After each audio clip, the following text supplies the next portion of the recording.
Good evening, my lovely fangs. Welcome back to the channel, or if you're new, welcome.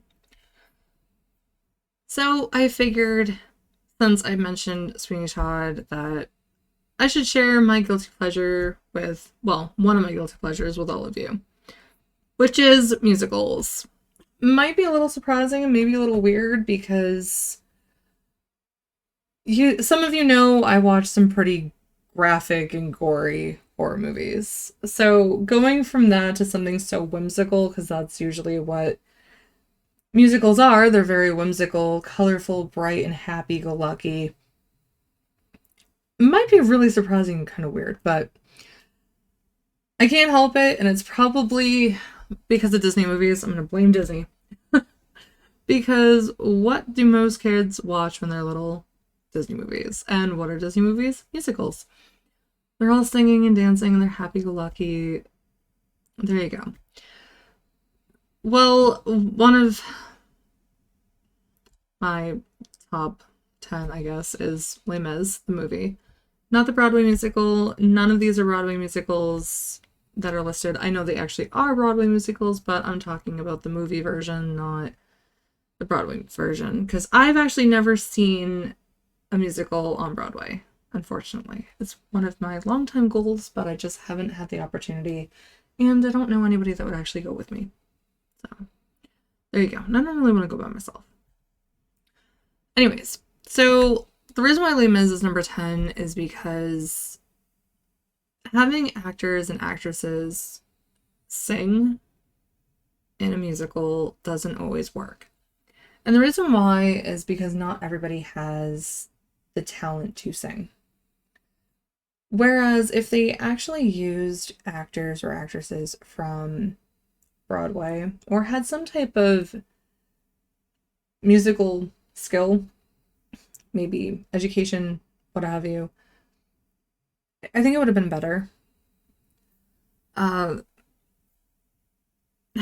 I love the songs and I love the story, so that's why I'm torn when it comes to this. Number 9 is Cinderella, the 1997 version with Brandy, Whitney Houston, Whoopi Goldberg, and Bernadette Peters.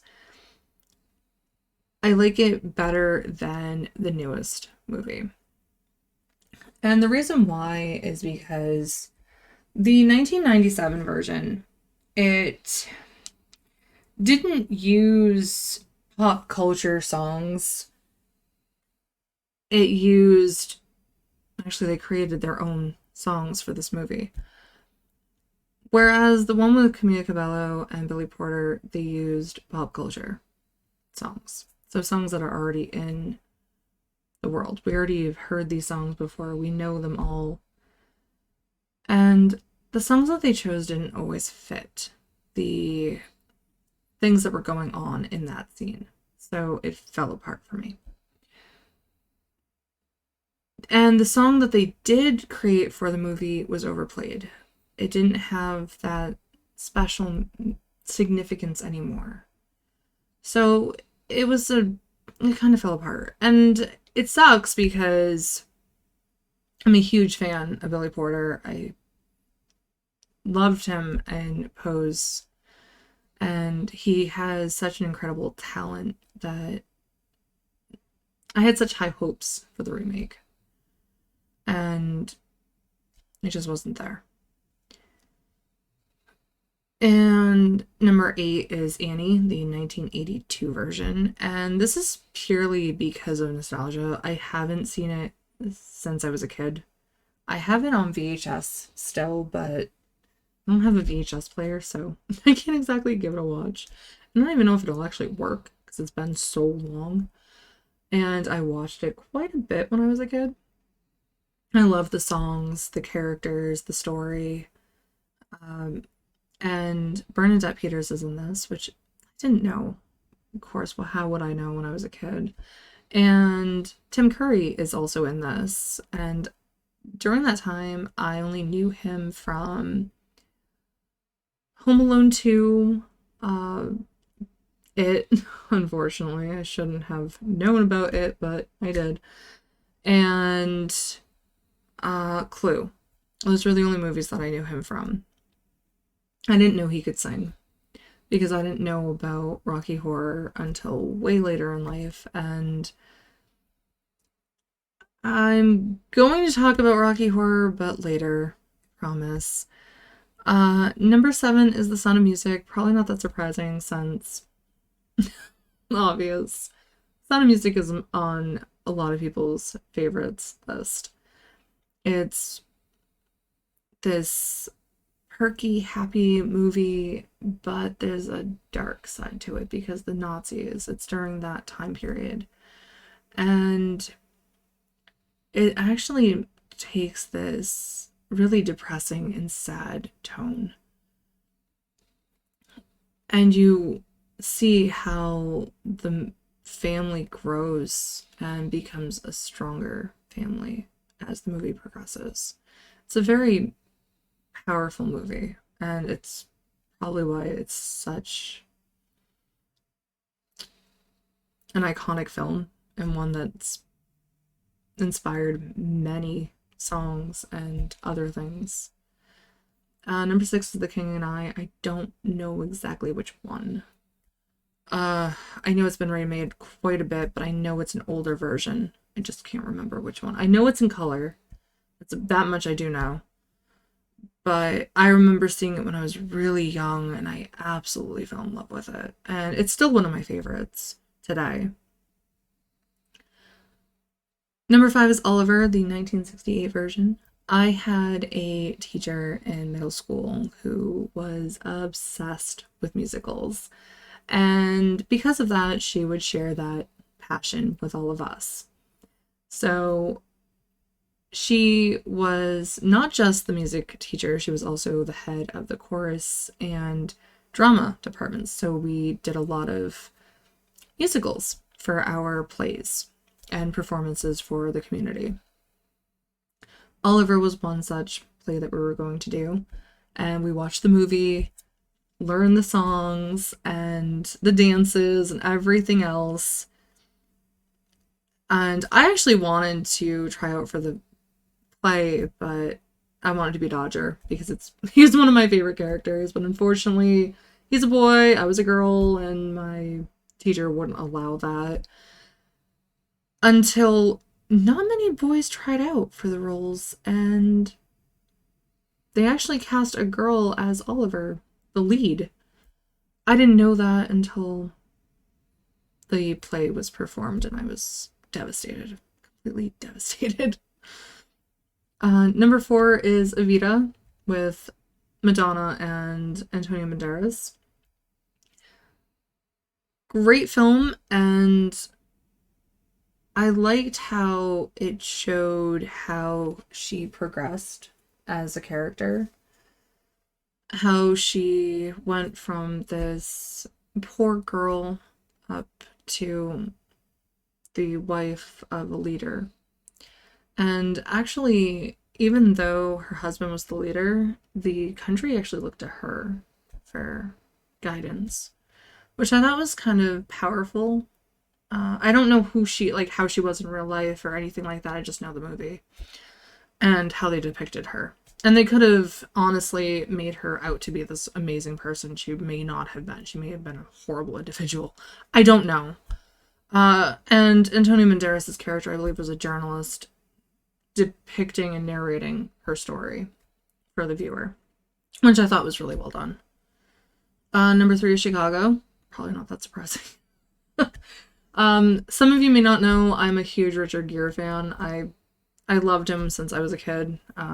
Not him personally, but I like him as an actor. He does a very good job in lawyer, like the lawyer roles. And seeing him in this more laid back, whimsical lawyer role was a nice touch. It was nice to see that. It seemed like he was having a lot more fun than those roles. I don't know if that's true, I'm just saying. Renee Zellweger and Catherine Zeta-Jones are amazing actresses, and I liked their characters in this. I mean, I didn't like Roxy. Roxy was such a Horrible character. She was mean and terrible to her husband. She stepped on everyone to get what she wanted. It was not a nice character. Uh, Number two is Rent, and this one's actually a tough one for me because I honestly would put it in number one, but then I would have three tied. So, Rent, I first heard about from one of my dear friends in high school. He was talking about it and really wanted the drama team to put it on. But the drama teacher in my high school didn't like anything past, I want to say 50s, 60s. So nothing of today, and absolutely hated musicals. Bored them. So we weren't allowed to do any of that type of stuff. That's why I never joined drama. And I didn't like how everything was from the 50s and 60s time period. Anything that came out during that time, I mean. So Harvey, I forget the other play. It was about two elderly ladies that were killing people. That was another one that they had to do. Nothing of interest for me. So when my friend was talking about it, I immediately tried to find a way to watch it, and I finally did, and I instantly fell in love. My favorite character is Angel. Absolutely love her. She's an incredible character. And it still makes me cry every time I watch it, and I watch it twice a year, every year, during the holidays and New Year's. That's the two times I watch it. It's how I start my year. And I guess how I end my year as well. It's a touching movie, and it's one I would love to see on Broadway. Love to see it. Number one is The Phantom of the Opera and Sweeney Todd. Probably not that surprising. I adored Sweeney Todd when I saw it. I love the music. I love the songs. The story is incredible. You're kind of rooting for the bad guy just because of what happened to him. And it was amazing to hear that Johnny Depp could actually sing. And the reason why I say that is another movie that should be on here is Crybaby, but I don't know where to put it, to be honest. Crybaby is about this, it's in the 50s, it takes place in the 50s. It's about this rebel who likes motorcycles, leather jackets, and rock and roll. Your typical rebel of that era. And then you have this kind of richy, preppy girl who isn't supposed to be interested in that type of stuff. Her mom kind of tries to keep her sheltered away from the bad influences, but unfortunately doesn't really stick to that and falls for the rebel, the bad boy. And I think the reason why I loved it so much is my mom tried to keep me in the traditional girl category. So you're supposed to like pink, you're supposed to like shopping, you're supposed to like romance movies, pop music, all of that stuff. But I rebelled at a young age against that. I loved the color blue. I still do. It's my favorite color. She hated that. I like rock and roll and metal and heavy metal and all that stuff. She hated it. Blamed my dad for it. I was supposed to just like pop music. And what she doesn't understand is I still like pop music, but it's not my favorite genre. It is always going to be rock and metal, but I still like pop. I listen to a wide range of music too, which she didn't quite understand. And romance movies, I like rom-coms. I do like rom-coms. And I do like some romance movies, but I didn't like the ones that she liked. So because of that, I just was too rebellious. I was too rebellious, according to her.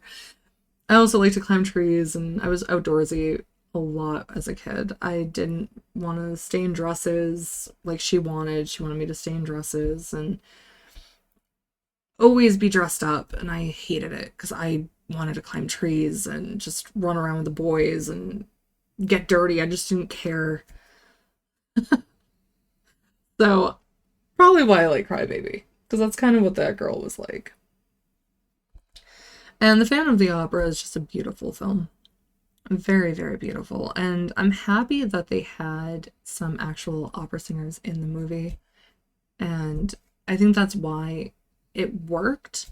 Yes, they had some name actors in it. And surprisingly, they could actually sing. And I thought they did a really good job in that movie. Uh, some honorable mentions, I guess we can count the Disney films. Beauty and the Beast, Princess and the Frog, Moana, The Lion King, to name a few of the Disney movies that I still like to this day. Um, and a little background of what usually needs to draw me into a musical. It's not just the plot or the story. I mean, it has to have a good story. Trust me, it does. I mean, without it, it would just fall apart. But it also needs the music and the songs. It needs to work very well. The Wiz, I thought, did a really good job with it. The Wizard of Oz.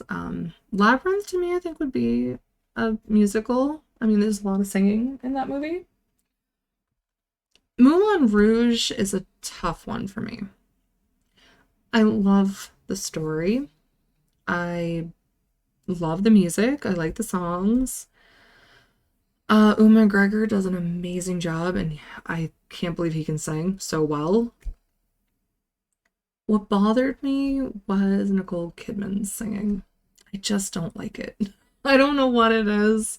I think she's a great actress. It's just I don't know. I think somebody else should have been in that role. But that's my opinion. It's my opinion. Um, and honestly, when the movie first came out, I hated it. Absolutely hated that movie. It took a few watchings and maybe me getting older. Because in high school, everybody was talking about it. I remember my entire trade was in talks of this movie. And I ended up watching it because they kept telling me how I needed to watch it, and I absolutely hated it. I couldn't stand Nicole Kidman, and I just didn't like the mashups of songs. It bothered me. And now I actually liked it. So, I don't know. Taste change, I guess. Times change. And I did actually watch Rocky Horror, and I was going to talk about Rocky Horror and why it's not on here. So, Rocky Horror Picture Show, I tried watching a long time ago, and I couldn't get past the first 5 minutes. Did not like it. I tried watching it recently, I think last year, and I got further this time, but I didn't like it. And I like the story, I like the characters, I like the outfits. It's different, it's fun. I don't like the songs. I don't like the music. And that's what kills it for me. I feel terrible saying it, but it's just not my cup of tea, I guess. We all have some of those movies, and I can see why people love it, and I think it's great. I wish I could get past the music, but I just can't. Uh, so, what are some of your favorite musicals? Or if you don't like the genre, what's one of your guilty pleasures? Let me know in the comments below if you don't mind sharing it. Don't worry, I will not make fun of you, I promise, because I've been made fun of for this, so I'm putting myself out there. So don't worry, I will not think less of you or anything. Thank you so much for watching, and I'm so sorry this took so much longer than I anticipated, but a lot to cover and a lot of movies, apparently. I never knew. So thank you so much for sticking around. I hope you all have a wonderful weekend and it's relaxing. Take care until next time. And Tuesday I will be talking about Don't Worry, Darling, which is available to stream on HBO Max. And how I sound like I'm narrating or trying to sell you a product. And we're not going there. All right, that's enough for me. Good night. Take care. Bye, everyone.